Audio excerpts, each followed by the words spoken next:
সে চায় বাংলাদেশে সংস্কার হোক, বাংলাদেশে কর্তৃত্ববাদের বিকাশে সকল পন্থা পথ রুদ্ধ হোক, এটি আমরা চাই, এটি আমাদের প্রত্যাশার জায়গা। কিন্তু এটির বিপরীতে যেই প্রতিরোধক শক্তি আছে রাজনৈতিক অঙ্গনে এবং প্রশাসনিক অঙ্গনে, বিশেষ করে আমলাতন্ত্রে, সেই ঝুঁকিটা আমরা এখন পর্যন্ত পর্যাপ্তভাবে উপলব্ধি করতে পারিনি বলে মনে করছি। যারা বিশেষ করে ক্ষমতায় আছেন, সরকারে আছেন, তাদের পক্ষে সেটি অনুধাবন করা কতটুকু হয়েছে সেটি আমি বুঝতে পারি না। এবং এটা এক হাতে। দ্বিতীয় হচ্ছে যে এটারই ফলশ্রুতিতে যেটা দেখা যাচ্ছে যে এই ধরনের সিদ্ধান্তগুলো খুব সহজেই বাস্তবায়নযোগ্য, আশুকরণীয় হিসাবে সেগুলোর ক্ষেত্রেও প্রতিবন্ধকতা দেখা যাচ্ছে, কোনো অগ্রগতি নেই। অর্থাৎ ইন্টারনাল রেজিস্ট্যান্স বা অভ্যন্তরীণ রেজিস্ট্যান্স এখানে, প্রতিরোধ এখানে কাজ করছে কিনা, সেই প্রশ্নটা আমাদের জন্য খুব প্রকটভাবে এসছে বলে আমরা মনে করি।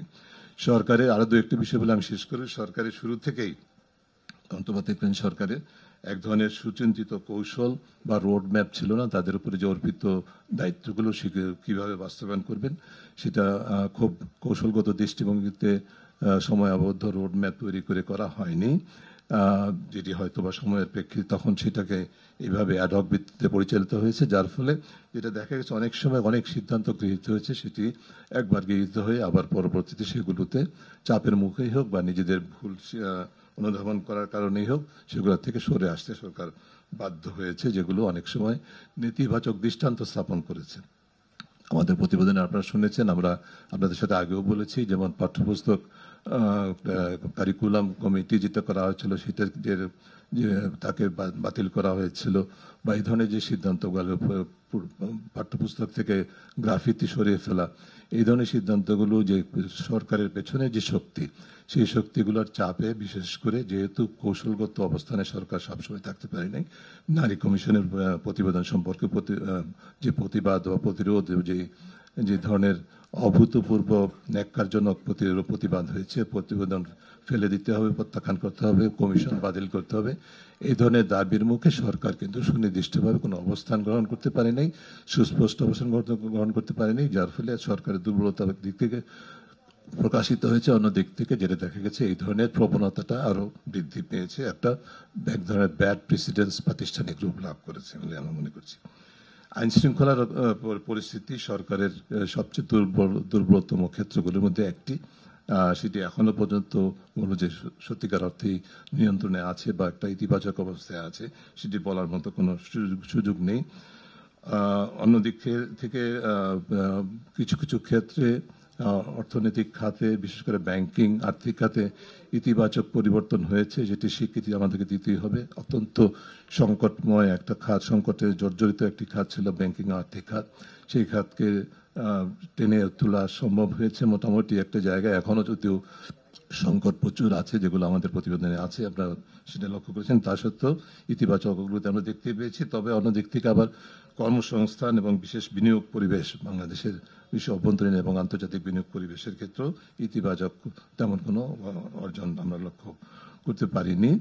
প্রশাসনে এক ধরনের দলীয়করণের পরিবর্তে অন্য ধরনের দলীয়করণ হয়েছে। এক ধরনের জীবনে যেটা হচ্ছে যে দীর্ঘদিন আমরা বাইরে ছিলাম, এখন আমাদের খাওয়ার সময়, এই ধরনের যে প্রবণতা, সেটা রাজনীতি, প্রশাসন বিভিন্নভাবে বিভিন্ন ক্ষেত্রে সেটার প্রতিফলন ঘটেছে, যার কারণে সচিবালয়ে অভূতপূর্ব আন্দোলনের থেকে শুরু করে মাঠ পর্যায়ে বিভিন্ন ধরনের ক্ষোভ এবং বিভিন্ন ধরনের অনাচার কিন্তু এক ধরনের ব্যাপকভাবে উদ্বেগজনক জায়গায় আমরা দেখতে পেয়েছি। তাছাড়া যে রাজনৈতিক অঙ্গনে যেটা আমরা দেখতে পেয়েছি, আমাদের যাত্রাটাই কিছু অশুভ ছিল। 5 আগস্টের পরবর্তী যাত্রাটাই অশুভ ছিল। যে সমস্ত রাজনৈতিক দলগুলো ট্রেডিশনাল বা কনভেনশনাল রাজনৈতিক দলগুলো ছিল, দীর্ঘদিন বাংলাদেশে কর্মরত, তাদের শীর্ষ অবস্থানে, তাদের মধ্যে শীর্ষ অবস্থানে যারা ছিলেন, তাদের একাংশের মধ্যে দলবাজি, দখলবাজি, চাঁদাবাজি থেকে শুরু করে গ্রেপ্তার বাণিজ্য, মামলা বাণিজ্য থেকে শুরু করে বিভিন্ন ধরনের অনাচার, অনিয়ম, দুর্নীতি এবং নিজেদের মধ্যে দ্বন্দ্ব, এটা কিন্তু ঠিক 5 আগস্টের বিকেলবেলা থেকে আমরা পর্যবেক্ষণ করেছি এবং সারা পুরো বছরটাই সেটা অব্যাহত ছিল, ঘনীভূত হয়েছে আরও ব্যাপকভাবে। এবং সেটি কোনো দল উচ্চ পর্যায় থেকে ঘোষণা দিয়েছেন, তার বিপরীত অবস্থান নিয়েছেন, অনেককেই দল থেকে বহিষ্কার করেছেন, কিন্তু সেটা নিয়ন্ত্রিত হয়নি, নিয়ন্ত্রণ করতে পারেননি দলগুলো। সেই দায় দলগুলোকে নিতে হবে। এবং সেটার ধারাবাহিকতায় যেটা হয়েছে, নতুন যে রাজনৈতিক শক্তি বিকশিত হয়েছে, তাদেরও জন্মলগ্ন থেকেই যেটা দেখা গেছে যে একই রোল মডেল তারা অনুসরণ করেছে, যেটা প্রতিষ্ঠিত রোল মডেল সেটাই দলবাজি, দখলবাজি, চাঁদাবাজি, এই রোল মডেলের মধ্যে তারা নিজেদেরকে নিমজ্জিত করেছে এবং যেই সম্ভাবনা ছিল সেটার থেকে নিজেদেরকে অনেকটাই বঞ্চিত করে আত্মঘাতী পথে অগ্রসর হয়েছে। যে এর থেকে উত্তরণের জন্য তাদেরকে নিজেদেরকে ভাবতে হবে সকল রাজনৈতিক দলগুলোকে। আমরা বিভিন্ন ক্ষেত্রে সংস্কারের কথা বলছি, কিন্তু যেই ক্ষেত্রে সংস্কারের কথাগুলো আমরা বলি না, বললে আপনারাও প্রচারও করেন না, তার মধ্যে অন্যতম হচ্ছে যে আমাদের রাজনৈতিক দলের সংস্কার। রাজনৈতিক দলের সংস্কার না হলে যে দল দেশে গণতন্ত্র আনবে, সেই দেশে দলের অভ্যন্তরে যদি রাজনৈতিক গণতান্ত্রিক সংস্কৃতি না থাকে, তাহলে তারা কিভাবে রাজনৈতিক গণতন্ত্র দেশে প্রতিষ্ঠা করবে? সেই বিষয়গুলো আমাদের আরও বেশি আলোচনা হওয়া দরকার। আমরা বলি না রাজনৈতিক দলের উপর সংস্কার চাপিয়ে দিতে হবে, রাজনৈতিক দলের সংস্কার রাজনৈতিক দল নিজেরাই করবেন, সেটি আমাদের কাছে আমাদের প্রত্যাশা। সেই জায়গায় তাদের নিজেদেরকে হাত দিতে হবে। অন্য যে ক্ষেত্রগুলোতে সংস্কার নিয়ে আলোচনা হয় না, আমরা প্রতিবেদনে বলেছি, বিশেষ করে গোয়েন্দা সংস্থাগুলো যারা বাংলাদেশের কর্তৃত্ববাদের বিকাশের অন্যতম হাতিয়ার হিসেবে কাজ করেছে, তাদের সংস্কারের কোনো বিষয়ে কোনো আলোচনা নাই। র্যাব বাতিল করার, নিষিদ্ধ করার যে প্রস্তাব জাতীয় আন্তর্জাতিকভাবে জাতিসংঘের প্রতিবেদন সহ যে উত্থাপিত হয়েছে, প্রস্তাবনা এসছে বা সুপারিশ, সেটি সম্পর্কে কোনো সরকারের কোনো সুস্পষ্ট অবস্থান নেই, বরং পরোক্ষভাবে সেটার বিপরীত অবস্থান আমরা দেখতে পাচ্ছি। এবং একইভাবে গোয়েন্দা সংস্থাগুলো সংস্কারের কোনো লক্ষণ নেই। যেই চর্চা প্রতিষ্ঠিত হয়েছে সেটার পরিবর্তন করতে হলে এই প্রতিষ্ঠানগুলোকে আমাদের সংস্কারের বিকল্প নেই বলে আমরা মনে করি। আর দু একটা শেষ করব। বিশেষ করে আমাদের কর্মক্ষেত্রের মধ্যে অন্যতম যে বিষয়গুলো মানুষের তথ্য অধিকার, মানুষের মানবাধিকার সুরক্ষার যে ক্ষেত্রগুলো, সেগুলো আমরা আশা করেছিলাম যে অন্তর্বর্তীকালীন সরকারের মেয়াদে অন্তত বেশি তুলনামূলকভাবে বেশি গুরুত্ব পাবে, সেটা আমরা দুর্ভাগ্যজনকভাবে দেখছি না। আমরা ইতিমধ্যে অবস্থান নিয়েছি প্রাতিষ্ঠানিকভাবে। আমি আবারও আজও বলছি, আমাদের প্রতিবেদনে যেহেতু আছে আবারও রিপিট করছি, এক ধরনের বিশ্ব রেকর্ড স্থাপিত হয়েছে যে বাংলাদেশের তথ্য কমিশন এবং মানবাধিকার কমিশন 1 বছর পার হয়ে গেছে, অথচ এখন পর্যন্ত সেটি গঠিত হয় নাই। আইনগুলো সংস্কার দূরে থাকুক, এই দুটি কমিশন এখন পর্যন্ত নেই। অর্থাৎ এই ক্ষেত্রে, এই ধরনের গুরুত্বপূর্ণ ক্ষেত্রে সরকারের কেন প্রাধান্য পেল না, বিষয়টা আমাদের কাছে মোটেই পরিষ্কার নয়। আমরা আবারও আহ্বান জানাই বিষয়গুলোর উপরে গুরুত্ব দেওয়ার জন্য। অন্যদিক থেকে নাগরিক সমাজে অধিকার, বাক স্বাধীনতার ক্ষেত্রগুলো যে ধরনের আইনগত প্রতিবন্ধকতা আছে, আমাদের ডিজিটাল সিকিউরিটি অ্যাক্টের পরিবর্তে নতুন সাইবার সুরক্ষা আইন হয়েছে, সেখানেও কিন্তু বাস্তবে যে ধরনের প্রত্যাশা সেটা আমরা পূরণ হয় নাই। সেখানে অনেক বেশ কিছু দুর্বল বা ঝুঁকিপূর্ণ ক্ষেত্র এখনও রয়ে গেছে। সেই বিষয়গুলো আমাদের উদ্বেগের জায়গা। একই সাথে আমাদের যে foreign donations voluntary regulations act, যেটা বেসরকারি সংস্থাগুলোর জন্য সরাসরি হুমকি স্বরূপ, সেই আইনের 14 নম্বর ধারা, যার বলে বাংলাদেশের মানুষ বা কোনো প্রতিষ্ঠান সংবিধান বা সাংবিধানিক প্রতিষ্ঠান সম্পর্কে, অর্থাৎ সরকার থেকে শুরু করে সকল যে প্রতিষ্ঠানগুলো যার এখতিয়ার সংবিধান থেকে প্রাপ্ত, সেটি সংসদই হোক, সেটি বিচার বিভাগ হোক, সেটি বিভিন্ন কমিশনই হোক, আইন প্রয়োগকারী সংস্থাই হোক, প্রশাসন হোক, তাদের সম্পর্কে সমালোচনা করলে কিন্তু আমাদেরকে বলা হয়েছে, যদি ধারণা করা হয়, এই আইনে বলা হয়েছে, আপনারা যারা জানেন, যারা হয়তো অনেকেই জানেন, তবু রিপিট করছি, যদি উদ্দেশ্যমূলক এবং ষড়যন্ত্রমূলক হয়, বিবেচিত হয়, তাহলে সেটাকে অপরাধ হিসেবে বিবেচিত হবে। এক ধরনের অ্যাটমসফিয়ার অফ ইন্টিমিডেশন তৈরি করা হয়েছিল কর্তৃত্ববাদী সরকারের সময়। কর্তৃত্ববাদী সরকারে আমরা পতন চেয়েছি, পতন করতে পেরেছি, সাফল্য অর্জন করেছি, কিন্তু কর্তৃত্ববাদী চর্চাটার আমরা পতন চাই না। তার দৃষ্টান্ত হচ্ছে যে এই ধরনের আইনের সংস্কার করার ক্ষেত্রে সরকারের ব্যর্থতার পরিচয়। আমি আর দীর্ঘায়িত না করে অনেকক্ষণ কথা বলেছি, আপনাদেরকে অনেক ধন্যবাদ। আমরা সরকারের কোনো ক্ষেত্রে দুর্নীতির কিছু কিছু ক্ষেত্রে, বিশেষ করে স্বার্থের দ্বন্দ্বপ্রসূত সিদ্ধান্ত যেটি বিতর্কিত হয়েছে উচ্চ পর্যায়ে, সেগুলোর কিছু কিছু নমুনা দৃষ্টান্ত আপনাদের কাছে তুলে ধরেছি। পাশাপাশি কোনো সরকারের উচ্চ মহল থেকে দুদকের কার্যক্রমে প্রভাব সৃষ্টি করার অত্যন্ত বলবো যে উদ্বেগজনক ঘটনা ঘটেছে। উপদেষ্টাদের এপিএস এর দুর্নীতির ঘটনা ঘটেছে, যেগুলো অন্তর্বর্তীকালীন সরকারের সময় কোনো অবস্থায় প্রত্যাশিত ছিল না। এই কারণে আমরা উদ্বিগ্ন হয়ে এই বিষয়গুলোকে উপরে আরো দিচ্ছি। সবশেষে শেষ করব যে আমরা আশা করব যে বিশেষ করে সংস্কারের যে জায়গাগুলো, যেই ইতিবাচক অগ্রগতি হয়েছে সেগুলো এগিয়ে নিয়ে যাওয়াটা বাংলাদেশের বর্তমান এবং ভবিষ্যতের জন্য অত্যন্ত গুরুত্বপূর্ণ, অত্যন্ত অভূতপূর্ব সুযোগ। এই সুযোগ সবাই মিলে কাজে লাগিয়ে আমরা যেন সামনের দিকে এগোতে পারি সেই প্রত্যাশা নিয়ে শেষ করছি। আপনার যদি কোনো প্রশ্ন থাকে বা মন্তব্য থাকে সেটা আমরা এখন গ্রহণ করতে পারি।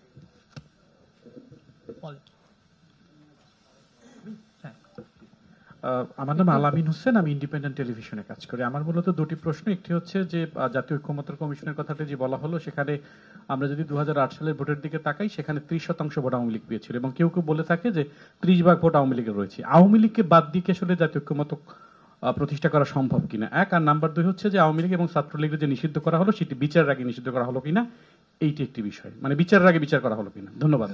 এই দুইটা প্রশ্নই আমাদের আসলে যে আজকে যে গবেষণা তার একটি বহির্ভূত।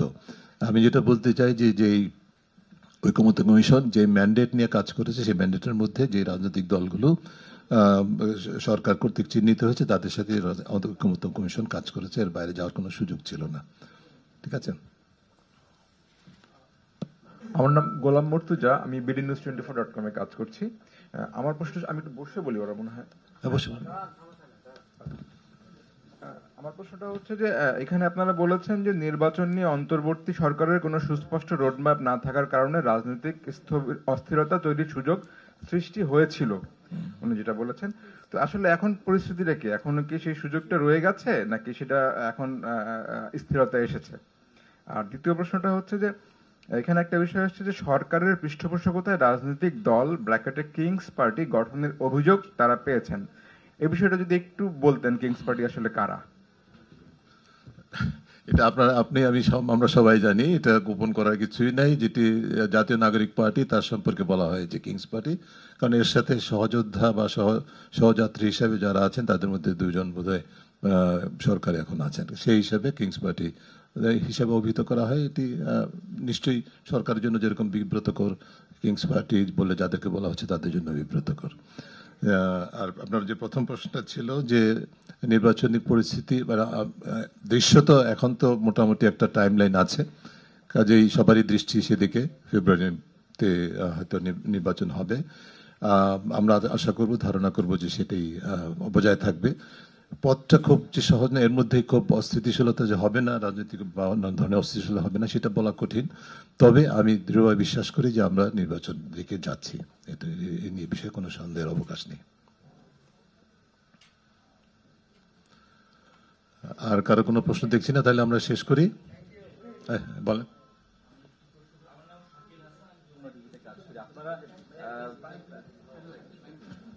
আপনারা এই গবেষণা প্রতিবেদনে যা ছেকে তুলেছেন, এটা মানে মোটামুটি 1 বছরের গবেষক দলের যে অক্লান্ত পরিশ্রম, সেটাকে সাধুবাদ জানাতেই হয়। মোটামুটি সবকিছুই এসছে, এবং আপনারা আগের সরকারকে যেরকম কর্তৃত্বপরায়ণ সরকার বলছেন, এই যে আমলনামা আমরা দেখছি টিআইবির গবেষণায়, বর্তমান সরকারকেও সেই নামে অভিহিত করার সুযোগ আপনাদের তৈরি হয়েছে কিনা এই প্রতিবেদনের কারণে? সরি না, ঠিক এইভাবে আপনি কনক্লুশন করেন না এবং এই দায়টা আমাদেরকে দিয়েন না। তবে আমরা যেটা মনে করি সেটা যে কর্তৃত্ববাদ পতনের পর যে সুযোগ সৃষ্টি, বিশাল সুযোগ সৃষ্টি হয়েছে, সেটি বর্তমান অন্তর্বর্তীকালীন সরকার, আমাদের খেয়াল রাখতে হবে অন্তর্বর্তীকালীন সরকারের একার উপরে দায়িত্ব না। এই কারণে কিন্তু আমরা অন্য অংশীজনকেও কভার করেছি এই প্রতিবেদনে, যার মধ্যে আমরা এই ঘরে যারা উপস্থিত তারাও সবাই, দায় আমাদের সকলেরই। তো আমরা সবাই মিলে, সরকার সহ, সরকারের অবশ্যই কেন্দ্র ভূমিকা, সরকার সহ সবাই মিলে আমরা যেটা করতে পারি না, যে এই সুযোগটাকে আসলে প্রত্যাশিত পর্যায়ে, প্রত্যাশিত বললো যে পর্যায়ে এগিয়ে নিতে পারিনি। অনেক ক্ষেত্রেই হোঁচট খেতে হয়েছে, অনেক ক্ষেত্রে হোঁচট খেতে হয়েছে, অনেক ক্ষেত্রে প্রতিকূলতা হয়েছে, চ্যালেঞ্জ হয়েছে। কিন্তু আমি ব্যক্তিগত প্রতিষ্ঠান হিসেবে মনে করি আমাদের প্রতিবেদনের উপর নির্ভর করে বলতে পারি যে আমরা যে যতটুকু অগ্রগতি অর্জন করেছি, চ্যালেঞ্জ থাকবেই। খুব সব চ্যালেঞ্জের সাথেই অপরচুনিটি থাকে, সব অপরচুনিটির সাথে চ্যালেঞ্জ থাকে। যে অপরচুনিটি এসছে তার সাথে আমাদের এই চ্যালেঞ্জগুলো মোকাবেলা করেই অগ্রসর হতে পারবো। আমরা আশা করি যে আমাদের আসলে বাংলাদেশে কর্তৃত্ববাদের যেন পুনরাবৃত্তি না হয়, পুনরায় বিকাশ না হয়, সেই পরিবেশ সৃষ্টি করার মতো সম্ভাবনা তৈরি হয়েছে, এবং সেটি যদি আমরা ধারণ করে যেতে পারি ভালো সুনির্দিষ্ট কৌশলগতভাবে, বিশেষ করে যেই ঐকমত্য কমিশনের উপর ভিত্তি করে, যেই ঐকমত্য কমিশনের কাজের উপর ভিত্তি করে যেই জায়গাগুলো অর্জিত হয়েছে ঐকমত্য, সেগুলো যদি আইনগত ভিত্তি বাধ্যবাধকতা সৃষ্টি করে বাস্তবায়নের দিকে যেতে পারি, আমরা জাতি যদি যেতে পারে তাহলে অবশ্যই লক্ষ্য অভিষ্ট অর্জন করা সম্ভব। আমি একটু প্রশ্ন করতে চাই। আনোয়ার শারমিন, আমি কাজ করি একাত্তর টিভিতে। আপনি ঐক্যমত কমিশনের কথা বলেছেন, 30টি রাজনৈতিক দল, সেখানে নারীর অংশগ্রহণ নিয়ে বারবার কথা আসছে এবং বলা হচ্ছে এইখানে সবচেয়ে বড় বৈষম্য হচ্ছে। একই সাথে আন্দোলনের সময় আপনি দেয়াল লিখনের কথা বলেছেন, সেখানেও বলা হয়েছিল সম অধিকারের কথা এবং পাহাড় আর সমতলের মানুষ সবাই সমান অধিকার পাবে, রাষ্ট্র যার যার ধর্ম, যার যার রাষ্ট্র সবার। এই 3টি বিষয় কি আপনি বৈষম্যের কোনো ধারা দেখতে পাচ্ছেন কিনা, সেটি বেড়েছে কিনা? আচ্ছা, আমাদের একটা কারেকশন আছে। কারেকশনটা সেটা হচ্ছে আপনি এখন ঠিক করে বলেছেন 30টি রাজনৈতিক দল, আমাদের প্রতিবেদনে 34টি বলা হয়েছিল। 34টি রাজনৈতিক দলের সাথে প্রাথমিক পর্যায়ে আলোচনা যোগাযোগ শুরু হয়েছিল, কিন্তু আলোচনা যেটা ঐক্যমত্য কমিশনে সেটা 30টি রাজনৈতিক দলের মধ্যে সীমাবদ্ধ ছিল। এটা আমাদের পুরোপুরি সংশোধন করে দিতে হবে আপনাদেরকে, যাতে ভুল ধারণা সৃষ্টি না হয়। 34টি দিয়ে শুরু হয়েছিল, কিন্তু ঐক্যমত্যের পর্যায়ে আলোচনাটা হয়েছে 30টি দলের সাথে। শারমিন, আপনাকে ধন্যবাদ সেটার জন্য। দ্বিতীয় আরেকটা একটু পয়েন্ট বলি, সেটা হচ্ছে যে যুক্তরাষ্ট্রের যে পাল্টা কি বলবো যে শুল্কর বিষয়টা, সেখানে নন ডিসক্লোজার এগ্রিমেন্টের কথাটা বলা হয়েছে নেতিবাচকভাবেই। এটা নন ডিসক্লোজার এগ্রিমেন্টটা এখনই নেতিবাচকভাবে কমেন্ট করার মতো বিষয় না। এই ধরনের কি বলবো যে এগ্রিমেন্টে নন ডিসক্লোজারের ক্লজ থাকে। এটা বাংলাদেশের, আমার ধারণা যে বাংলাদেশের ক্ষেত্রে একার ক্ষেত্রে নয়, অন্যান্য দেশের জন্য আছে। তবে দুইটা বিষয়, সেটা হচ্ছে যে এই নন ডিসক্লোজার এগ্রিমেন্টের আন্ডারে কি ধরনের কন্ডিশনালিটি আমরা মেনে নিয়েছি সেটা উদ্বেগের বিষয়, বা সেই প্রশ্নটা উত্থানটা স্বাভাবিক। দ্বিতীয় হচ্ছে যেটা যখন এই এগ্রিমেন্টটি, চুক্তিটি স্বাক্ষরিত হবে, চূড়ান্ত হবে, তখন এই কি শর্তে এই নন ডিসক্লোজার পোর্শনটাকে উইথড্র করা যাবে, কখন উইথড্র করা যাবে, সেই বিষয়গুলো আলোচনার বিষয়। অর্থাৎ শুধুমাত্র নন ডিসক্লোজার এগ্রিমেন্ট ক্লজের কারণেই এই চুক্তিটি ত্রুটিপূর্ণ সেটা বলার কোনো সুযোগ নেই। আর আপনার প্রশ্নের জবাবে বলবো যে হ্যাঁ, নারী প্রতিনিধিত্ব অবশ্যই একেবারে নেই বললেই চলে। যারা কমিশনে ছিলেন তাদের মধ্যে নেই, একজনও নারী ছিলেন না আনফর্চুনেটলি। আর যারা আলোচনায় অংশগ্রহণ করেছিলেন তাদের মধ্যে 2-1 ছাড়া, তাও অকেশনালি 2-1 ছাড়া, কোনো অংশগ্রহণকারী নারী অংশগ্রহণকারী ছিলেন না। তবে নারীদের বিষয়গুলি, নারী প্রতিনিধিত্বের বিষয়গুলি মোটেই উপেক্ষিত ছিল না। সেটা আপনারা যারা কভার করেছেন আপনারা দেখেছেন। আমি বিস্তারিত না গিয়ে শুধু এটুকু বলতে পারি, আমি কমিশনের পক্ষে বিপক্ষে বলছি না, আমি আগেও বলেছি, আমি ব্যক্তিগত অবস্থান থেকে বলছি। সেটা হচ্ছে যে আমাদের যে 2টি সংস্কার কমিশনের সুপারিশ, এই নারী প্রতিনিধিত্ব নিয়ে সুনির্দিষ্ট সুপারিশ ছিল 2টি সংস্কার কমিশনেরই, অর্থাৎ সাংবিধানিক সংস্কার কমিশন এবং নির্বাচন ব্যবস্থা সংস্কার কমিশন। 2টি কমিশনের পক্ষ থেকে যে প্রস্তাবনাগুলো ছিল সেগুলোকে বিবেচনায় নিয়েই ঐক্যমত্য কমিশন রাজনৈতিক দলগুলোর সাথে আলোচনা করেছে এবং তার উপর ভিত্তি করেই সমঝোতা বা ঐক্যমত্য যতটুকু হয়েছে। আমি ব্যক্তিগতভাবে মনে করি যে এটা আমরা অর্জন করেছি সেটা মোটেই আমাদের প্রত্যাশা পূরণ হয়নি। রিপিট করছি, ব্যক্তিগতভাবে আমার এবং আমরা যারা নারী অধিকারে বিশ্বাস করি, সম অধিকারে বিশ্বাস করি, আমাদের প্রত্যাশা মোটেই প্রতিফলিত হয়নি, অর্জন হয়নি। এর পিছনে বিভিন্ন কারণ আছে। আমাদের কি বলে যে পিতৃতান্ত্রিক মানসিকতা তো আছেই, রাজনৈতিক সংস্কৃতিতে নারীর সম অধিকারের বিষয়টিকে প্রাতিষ্ঠানিকরণের দুর্বলতা বা ঘাটতি বিষয়গুলো আছে। এর বাইরে যেটা আছে সেটা হচ্ছে টেকনিক্যালি যেখানে নকড অফ হয়ে গেছে আমরা, সেখানে বেশিরভাগ ক্ষেত্রে মূলত সেটি হচ্ছে যে 100 আসন নারীর জন্য নির্ধারিত থাকবে এবং সেখানে সরাসরি নির্বাচন হবে। এই জায়গাটায় নীতিগতভাবে একমত থাকলেও সেখানে কিভাবে পৌঁছানো যাবে সেই জায়গাটায় ঐক্যমত্য হওয়ার কোনো সুযোগ আমরা বের করতে পারিনি, বা রাজনৈতিক দলগুলো বের করতে পারেনি, ঐক্যমত্য জায়গায় যেতে পারেনি। কিভাবে হবে সেটি উদাহরণস্বরূপ, যেটা একটা আপনাদের এমনিতে বলছি, এটা হয়তো রিপোর্ট করলে অসুবিধা নেই, যে একটা ছিল ঘূর্ণায়মান পদ্ধতি। ঘূর্ণায়মান পদ্ধতিতে 100 আসনকে যে নির্ধারণ করা হবে, যেখানে শুধু নারীদের প্রতিনিধিত্ব হবে, নারীদের নিয়ে নির্বাচন হবে নারী প্রতিনিধিত্বের জন্য, সেইখানে রাজনৈতিক দলগুলো বলছে যে আমি তো আমার দল এখানে এই এক্স আসনে সারা জীবন রাজনীতি করেছি, আমি এইবার জনপ্রতিনিধি নির্বাচিত হব, তো আমাকে আমার আসনে আপনি বাতিল করে দিবেন যে আমি পুরুষ হওয়ার কারণে আমি নির্বাচন করতে পারবো না কোন অধিকারে। আমি যদি আদালতে যাই আপনি কি করবেন? মানে এই ধরনের সমস্যাগুলো মানে উঠে এসছে, যেই কারণে যে জায়গায় আমরা যেতে পেরেছি সেটা হচ্ছে যে আমাদের প্রত্যাশা ছিল সবগুলো রাজনৈতিক দল তাদের মনোনয়ন, যেটি একটা ভিত্তি, আইনগত ভিত্তি আছে আমাদের, যে আরপিওতে আছে 33% সব রাজনৈতিক দলের কমিটিতে নারী থাকবে, সেখানে কোনো দলই যেতে পারে না, দু একটি ছাড়া এখন পর্যন্ত পৌঁছাতে পারেনি। আমাদের প্রত্যাশা ছিল, আমরা যে প্রস্তাবটা করেছিলাম, যে সবগুলো রাজনৈতিক দল যদি তাদের মনোনয়নের ক্ষেত্রে 30% বাধ্যতামূলকভাবে নারীদেরকে মনোনয়ন দেয়, তাহলে নারী নেতৃত্ব বিকাশ থেকে শুরু করে নারীর প্রতিনিধিত্বের জায়গাটা এক ধরনের প্রাতিষ্ঠানিক রূপ লাভ করবে এবং রাজনৈতিক সংস্কৃতিতে প্রতিষ্ঠিত হবে। এটা স্বল্প মেয়াদে না হলেও দীর্ঘমেয়াদে সম্ভব। তো ওই জায়গাটাতে যাওয়ার ক্ষেত্রেই যেটা সর্বোচ্চ অর্জিত হয়েছে সেটা হচ্ছে প্রথম দফা সামনের প্রথম নির্বাচনে বা 2024 নির্বাচনে মাত্র 5%, তাও ভলান্টারিলি। এর পরবর্তীতে ক্রমান্বয়ে বাড়তে বাড়তে সেখানে একটু শেষ পর্যন্ত 15% একটা টার্গেটে যাওয়া হয়েছে, মানে নির্ধারণ করা হয়েছে। যেটি আমি রিপিট করি, এটা কোনোভাবেই আমার নিজের জন্য সন্তোষজনক নয়। যারা আমরা নারী অধিকারে বিশ্বাস করি সবার জন্যই সন্তোষজনক, কিন্তু এর বিকল্প খুব বের হয়নি, এই কারণে পরিস্থিতি সৃষ্টি হয়েছে। Thank you. আমি পরিমল পালমা, আমি ডেইলি স্টার থেকে। আমার একটা জানার বিষয় যে আমরা যে ইন্টারিম গভর্নমেন্ট, সেখানে আমরা দেখছি যে দুর্নীতির অভিযোগ এবং কনফ্লিক্ট অফ ইন্টারেস্ট সেগুলো প্রকাশিত হয়েছে। বিরোধী যে সবচেয়ে বড় যে রাজনৈতিক দল, তারা পুরনো সেই কর্তৃত্ববাদী আচরণ লক্ষ্য করা যাচ্ছে, এবং নতুন যেই রাজনৈতিক দল যারা এই অভ্যুত্থানে এত গুরুত্বপূর্ণ ভূমিকা পালন করেছে, তাদের মধ্যে দুর্নীতি এবং সেই কর্তৃত্বপরায়ণ আচরণ। তার মানে যেই পুরনো যেই সংস্কৃতি, সেগুলোই আমরা এখনো পর্যন্ত লক্ষ্য করছি। সেই প্রেক্ষাপটে আসলে সংস্কারের যে বিষয়টা, এইটা কি শুধুই একটা টেকনিক্যাল বিষয়, নাকি এখানে কালচারাল যে একটা পরিবর্তনের বিষয়, সেটা একটা গুরুত্বপূর্ণ বিষয় হিসেবে আপনারা মনে করছেন? তাহলে সেটা যদি হয়, আসলে কি আমরা সেই কালচারাল পরিবর্তনটা রাতারাতি বা 1-2 বছরের মধ্যে সম্ভব কিনা? কোনো সময় রেখা সীমা নির্ধারণ করা কঠিন, তবে রাতারাতি সম্ভব না, সেটা তো আমরা ইতিমধ্যে প্রমাণ পেয়েছি। আমি তো বললাম যে আমাদের যাত্রাটাই হচ্ছে যে মানে উদ্বেগজনক হয়েছে। 5 তারিখ থেকে যেটা শুরু হয়েছে, পরবর্তীতে সারা বছর একই রকম চলেছে, সেটা পলিটিক্যাল স্পেসে, গভর্নেন্সের স্পেসে, সব জায়গায়, সার্বিকভাবে সামাজিকভাবেও।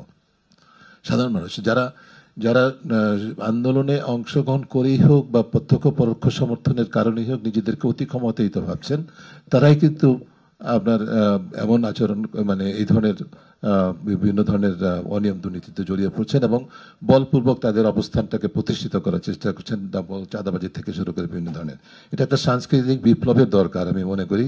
তো সেইটি তো স্বল্পমেয়াদে কোনো অবস্থায় সম্ভব না, কিন্তু আমাদেরকে আশাবাদী হতে হবে। এই যে বিশাল রক্তত্যাগ, বিশাল আত্মত্যাগ, বিশাল জন অভ্যুত্থান, এর বিনিময়ে অর্জিত যে সম্ভাবনাটাকে যেরকম কোনো অবস্থায় কমিয়ে দেখার সুযোগ নাই, আবার চ্যালেঞ্জগুলোকে কোনো অবস্থায় গৌণ ভাবার সুযোগ নাই।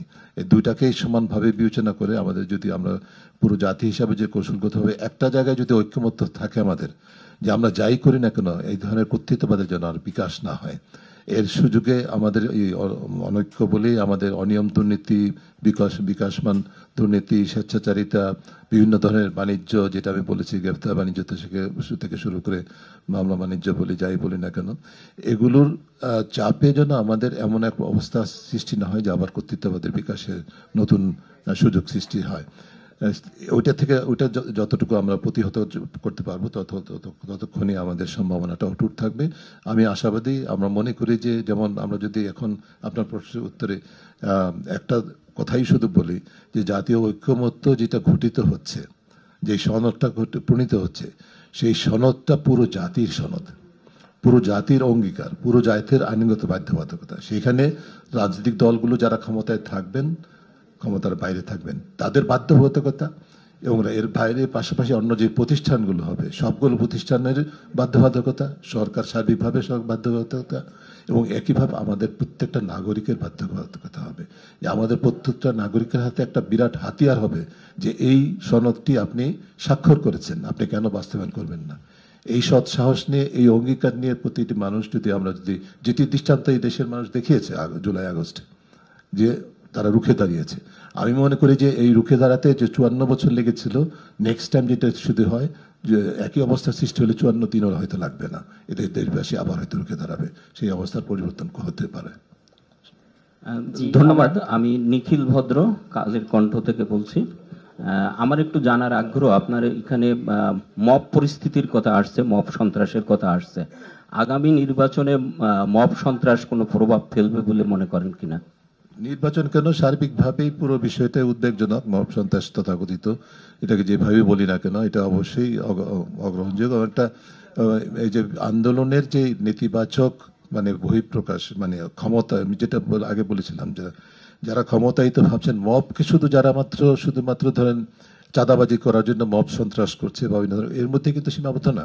আমরা যদি একটু ক্লোজলি লক্ষ্য করি, রাজনৈতিক অঙ্গনে যারা নিজেদেরকে অতি ক্ষমতায়িত ভাবছেন, তাদের মধ্যেও কিন্তু একই প্রবণতা। তার মধ্যে হচ্ছে যে আমরা একটা কিছু অর্জন করেছি, কাজে আমি এখন যাই সেটাই হবে, আমার যে ইন্ডক্ট্রিনেশন সেটার মাধ্যমে হবে, আমি যেই পদ্ধতিতে আদায় করতে চাই সেভাবেই হবে, এই যে মানসিকতা, এইটির প্রভাব যদি নির্বাচন কেন অন্য যে কোনো পরিস্থিতিতে ঘটতে পারে। কাজেই এখানে একদিক থেকে আইন প্রয়োগকারী সংস্থার বা সংশ্লিষ্ট অন্য প্রতিষ্ঠানগুলো, সরকারের যেরকম ভূমিকা আছে, সাধারণ মানুষের ভূমিকা আছে, নাগরিক সংগঠনগুলোর ভূমিকা আছে, গণমাধ্যমের ভূমিকা আছে।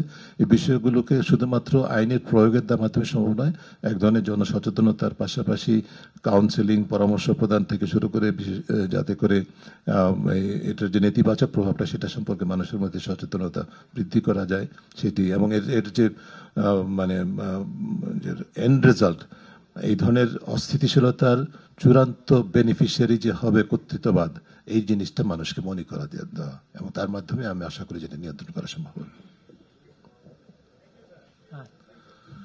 আপনাদেরকে অনেক অনেক ধন্যবাদ অংশগ্রহণ করার জন্য। আমাদের এই প্রতিবেদন আমরা অবশ্যই ওয়েবসাইটে যাবে, তবে আজকে যেটি যাবে এটা মূলত একটি খসড়া, আমরা 2-1 দিনের মধ্যে এটা চূড়ান্ত বিশাল একটা প্রতিবেদন, আপনারা অনেকে অ্যাপ্রিসিয়েট করলেন, আপনারা বুঝতে পেরেছেন একটা বড় ধরনের কাজ হয়েছে, এটি হয়তো চূড়ান্ত করতে 2-1 দিন সময় লাগবে। তবে এই প্রতিবেদনটি আমরা আজকেই সরকারের বিভিন্ন মহলের কাছে প্রেরণ করব। সবাইকে ধন্যবাদ।